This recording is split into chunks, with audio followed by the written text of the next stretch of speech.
Hi friends, in today's video I want to show you a very quick tip how you can actually choose whether you want the video or the audio when dragging in a clip from Davinci Resolve.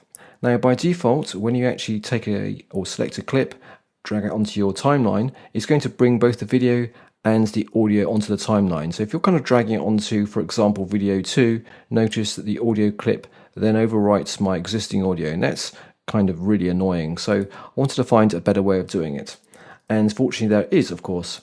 Now if you actually hold down the Alt key on the keyboard while you're dragging down the clip onto your timeline, it's only then going to bring the actual video itself and not the audio, and that's going to save you having to then delete it if you don't want it.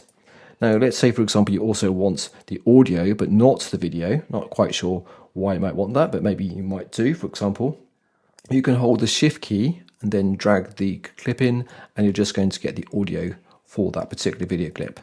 And of course, if you actually want both the audio and the video, then just drag it as normal onto an empty slot and just have to sort of drag it enough so that the audio doesn't overwrite your existing clip, and then just delete it if necessary.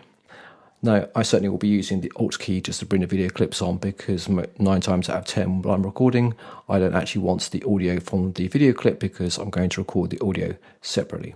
Hope this video is useful to you, anyone out there, because it certainly helps me out when I'm doing my recordings, and maybe it will help you too. If it is, of course, don't forget to give the video a thumbs up, and I shall see you soon on another video.